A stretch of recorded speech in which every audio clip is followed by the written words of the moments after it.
Aproveitando a oportunidade, nós vamos falar sobre a chave da felicidade.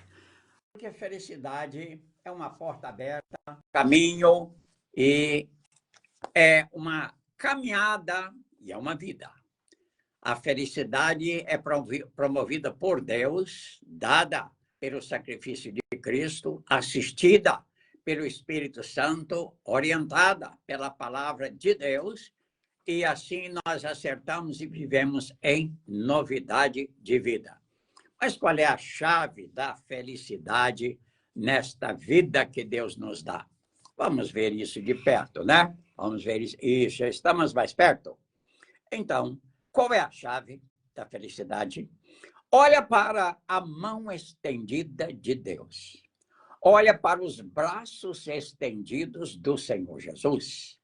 Olha para a unção do Espírito Santo que nos capacita para viver. Olha para tudo isso e vamos ver na palavra dele o que é que ele tem para nós. O que é que ele tem para nós? Jesus oferece novidade de vida a quem crer nele, sem acepção de pessoas. Ele nem olha condição econômica, financeira, cor, tamanho, peso, nada disso. Posição social, política, nada disso. Porque Deus não tem nada dessas coisas, né? Deus trabalhou sempre, desde antes da fundação do mundo, pelo ser humano, que ele ia criar assim que criasse todas as coisas, ele criaria o ser humano e colocaria no domínio de todas as coisas. Esta é a proposta dele, esse é o desejo dele, é o plano dele, e aí está a ação dele. O objeto de Deus somos nós, o objetivo de Deus, a nossa felicidade. Então, o Senhor Jesus nos afirmou assim: eu vim para que tenham vida e a tenham plenamente. O ladrão vem apenas para roubar, matar e destruir. Isso está em João 10:10, certo? Evangelho de João 10:10. Se alguém está em Cristo, é nova criatura, as coisas antigas já passaram, eis que surgem coisas novas. Segunda carta de Paulo aos Coríntios 5:17. Quem vive segundo a carne tem a mente voltada para o que é a carne, desejo carnal. Mas quem vive de acordo com o Espírito tem a mente voltada para o que é o Espírito. Ou seja, as coisas espirituais. Isso está em Romanos 8:5. Pois o salário do pecado é a morte, mas o dom gratuito de Deus é a vida eterna em Cristo Jesus, nosso Senhor. Romanos 6:23. Aquele que estava sentado no trono disse: eis que faço novas todas as coisas. E acrescentou a João: escreve, João, isto, pois estas palavras são verdadeiras e dignas de confiança, de aceitação. Disse-me ainda: está feito, eu sou o Alfa e o Ômega, o princípio e o fim. A quem tiver sede, darei de beber gratuitamente, graciosamente, da fonte da água da vida. Olha aí que maravilha de Deus para nós, não é? Então, o vencedor herdará tudo isto, e eu serei seu Deus, e ele será meu filho. Olha aí, adotados por Deus, por Cristo Jesus, aceitando o Senhor Jesus, somos filhos de Deus, tornados filhos pelo sacrifício de Cristo. Está aí na palavra dele, basta a gente perceber, aceitar, assumir e viver, tá certo? Então, veja lá, todos escolhemos a vida que queremos viver. Todos escolhemos. A diferença é o que escolhemos. O que escolhemos. Escolha nós fazemos. Quando nós não fazemos nenhuma escolha, nós já fizemos a pior escolha. Mas escolha todos nós fazemos. Vamos buscar a sabedoria de Deus para fazer a escolha perfeita, a melhor escolha, né? Certo, Leila? Vamos que vamos. Todos que estamos aí juntos, me dê as mãos, vamos juntos. Para a glória de Deus, para a nossa alegria e vitória, em nome do Senhor Jesus. Então vamos, Leila. Tu me farás conhecer a verdade da vida e a alegria plena da tua presença. Eterno prazer da tua direção. Salmo 16, 11. O salmista tem certeza disso, ele experimentou. Todo ser humano tem interesse em resolver determinadas questões e tem interesse em ser feliz. Ser feliz é o mais importante. Resolver as questões também, mas o mais importante é ser feliz. Descobrir respostas para as nossas questões traz paz, segurança, alegria, felicidade, qualidade de vida, objetivo de vida, função. Você precisa descobrir, não é? Qual é o plano de Deus para nós e qual o nosso plano com Deus? Tem que bater, tem que um configurar o outro, não é? Olhando para o plano de Deus, fazemos o nosso de acordo com ele, não é? E ele vai nos atender nas nossas orações, nas nossas necessidades, nos perigos. Ele vai cuidar de nós, sempre cuidou, sempre cuidou. Antes da nossa existência, já preparava o nosso cuidado. Isso é muito bom de ver na palavra de Deus, certo? Ok, meu querido. Quais são as questões que mais incomodam o ser humano? O que impede de ser feliz? É tanta gente infeliz por aí. Às vezes chega lá no consultório pessoas tristes, infelizes, chateadas, deprimidas. Aí eu pergunto, quais são os motivos? Ah, são muitos. Quais os motivos que Deus criou para a sua infelicidade e quais os que você criou?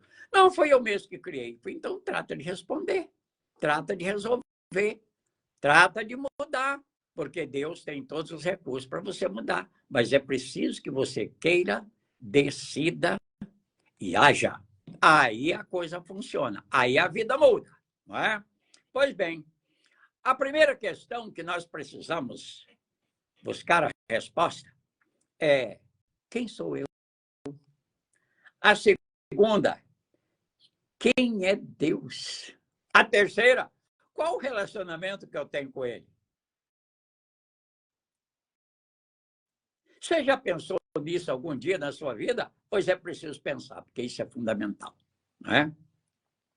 Você olha para a primeira declaração de Deus sobre nós, que é a coisa mais linda que nós podemos ouvir. E se nós nos agarrarmos a ela e viver a declaração de Deus, só vai restar três coisas na vida: vitória, vitória e vitória. Aprendeu? É só isso. Derrota não vem de Deus. Derrota é do cão. Derrota é do mundão. Derrota é da nossa estupidez. Porque derrota não vem de Deus. Deus tem para nós vitória, vitória e vitória.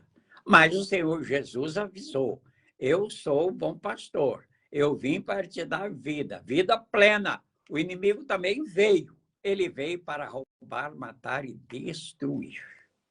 Se nós bobearmos, o inimigo assanhado vem tomar parte na nossa vida quando nós permitimos. E aí os nossos problemas são criados por nós ou com a nossa permissão. Mas vamos lá. Quem sou eu? Olha para a declaração de Deus. Quando ele criou o mundo, tudo que existe nós podemos tomar conhecimento, ver, experimentar. Ele disse: façamos agora o ser humano à nossa imagem e semelhança. Isso depois de toda a criação pronta. Ele coroou a criação dele com a coisa mais perfeita, mais linda, mais importante, que somos nós. Ele diz: façamos o ser humano à nossa imagem e semelhança. E este ser humano dominará sobre toda a criação. Olha como ele nos capacitou para, com a sabedoria dele, com a nossa coragem, a nossa ação, vencermos todas as dificuldades, barreiras e perigos. Vencer, essa é a proposta de Deus para nós. Se não estamos vencendo, é falta de decisão e ação nossa, porque todos os recursos já foram nos dados. Todos. Nós temos todos os recursos de Deus e temos a providência do Senhor Jesus, temos a assistência do Espírito Santo, temos a orientação da palavra. Só falta a nossa posição, decisão e ação. O resto, Deus faz cumprir. É Ele que faz cumprir todas as coisas. Se nós bancarmos o teimoso, aí entra o inimigo na jogada e vai botar a farofa a perder, não é? Pois bem, então vamos lá.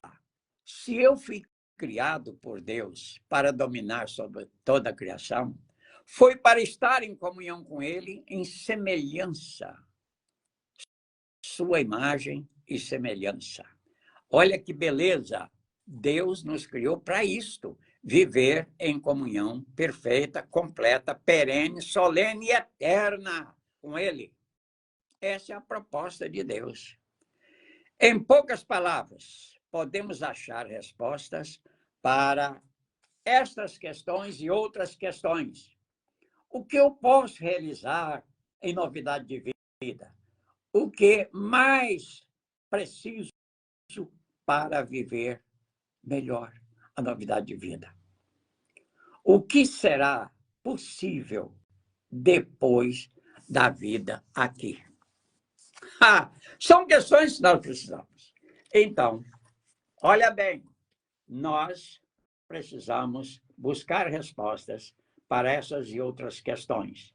O ser humano tem necessidade de resposta. Outras perguntas, tais como: o que é que me aflige? O que é que aflige a humanidade? O que é que acontece em todo tempos e lugares?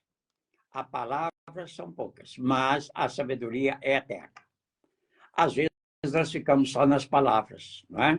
Vamos buscar de Deus a sabedoria eterna que liberta e que dá vida nova. Disse Jesus: conhecereis a verdade, e a verdade vos libertará. Eu sou a verdade. Se, pois, o Filho vos libertar, verdadeiramente sereis livres. Isso é João 8. Jesus Cristo disse e João escreveu, está no Evangelho de João. Tá certo? Está lá. O que vamos ver? O que vamos experimentar? Qual é o propósito de Deus para nós? Nós entendemos e aceitamos que o propósito dele é nos dar vida plena, é nos dar recursos, meios, sabedoria dele, inteligência nossa, habilidade. Isto é a vontade de Deus. Ele nos deu dons, que são qualidades espirituais. Ele nos deu talento, que é o nosso pendor natural para fazer bem alguma coisa com prazer. Ele nos deu habilidade para que, pelo conhecimento, a experiência, eu consiga fazer coisas bem específicas. Então, ele nos deu todos os recursos e meios, e ele nos deu plena capacidade para vivermos a novidade de vida, certo? E nessa novidade de vida, achamos a chave da felicidade. Ser feliz é a proposta de Deus para nós. Vamos aplicar 30 minutos na vida, durante um dia de 24 horas, com Deus, para falar com Ele, para ouvi-lo, porque às vezes nós falamos demais com Deus, mas nós não queremos ouvir. E é muito mais importante ouvir a Deus. O apóstolo diz assim: todas as suas angústias, todas as suas necessidades, sejam conhecidas de Deus em oração.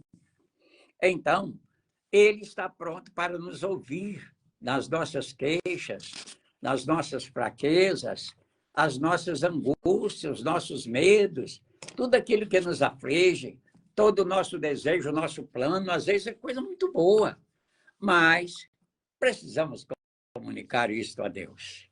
E aí, ele está prontíssimo para nos ouvir. Ele criou a oração, foi para isso, para a gente falar com ele e a gente ouvi-lo.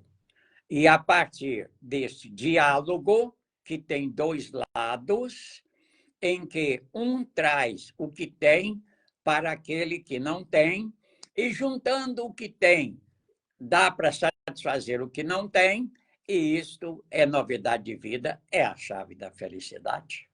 Estamos entendidos? Pois é. Então, vamos ver como dá isto na vida.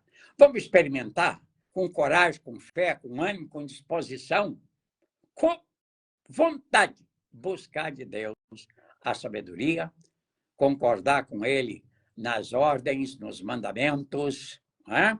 Nas leis naturais dele, e cuidar desse planeta todo com a devida responsabilidade, dignidade, respeito, consideração. Cuidar disso que Deus nos deu, né? Pois é. Às vezes eu recebo casal para fazer tratamento de aconselhamento, e às vezes eu escuto um, escuto o outro, e depois eu olho para um e vou olhar para o outro também, mas olho para mim e digo, olha, você seja mais responsável e tenha mais consciência com essa pessoa que Deus te deu para te ajudar. Eu olho para o outro e digo a mesma coisa. E você também tenha mais respeito, consciência e trata com dignidade, com zelo, com cuidado, essa pessoa que Deus te deu para ajudar. E aí já resolve 1,5 kg de problemas, né? Cada um respeitando a individualidade do outro, porque cada pessoa é cada pessoa. Cada um tem a personalidade. E a personalidade é a grande marca de Deus em nós, que ele nunca repete. Não existe duas pessoas iguais, nem no corpo, nem na alma, nem no espírito. Não tem. Porque Deus fez assim. Você fica olhando para os 12 apóstolos de Jesus Cristo. Foi ele quem escolheu. Escolheu do pessoal que existia na época, né? Aqueles que viviam e conviviam naquela aldeia, né? Ele escolheu. Agora você olha para esses apóstolos. Pedro, como era? João, como era? Tiago, como era? Marcos, como era? Pô, Marcos era um médico. Ele era grego. Marcos. Escolheu Pedro, que era um doutor da lei. Pedro conhecia a lei, mas ele não dava conta de interpretar a lei. Quem interpretava a lei era Paulo. Paulo era o mestre que ensinava a lei e era o fiscal da lei. Tanto é que ele saía de região em região, de cidade em cidade, buscando os judeus que não estavam seguindo a lei ou que estavam ensinando diferente. Ele era o fiscal da lei, né? Então, Deus junta João, Pedro, pescadores, né? Com Paulo, que era um doutor, era um médico. Ele junta essa turma toda. Ele sabia. João é sensível. João é chorão. João é emotivo. Ele é chamado o evangelista do amor. O livro de João fala de amor. O amor de Deus, o amor do Senhor Jesus, o amor do Espírito Santo, o amor que cada um de nós devemos ter. Certo? Jesus tratou com cada um, deu tarefa para cada um, ensinou a cada um e esperou de cada um uma atitude para fazer um ministério. Cada um na sua personalidade. Todos com o mesmo caráter, mas com personalidades diferentes, né? Eu me lembro que Pedro, um dia, chamou a atenção do grupo de discípulos, dizendo assim, vocês tenham mais cuidado com as coisas que Paulo diz, porque até para mim É difícil entender umas coisas que ele diz. Mas não vamos discutir, brigar com Paulo, não. Ele é um doutor da lei, ele é um mestre da lei, ele sabe mais do que nós sobre a lei do Velho Testamento. Agora, conosco, ele é um conosco em Jesus Cristo e pelo Espírito Santo. E Paulo sabia disso. E Paulo fazia assim. Certo, meu querido? Então, vamos buscar a vontade de Deus para realizar o projeto dele? Seja assim, em nome do Senhor Jesus. E vamos que vamos, né?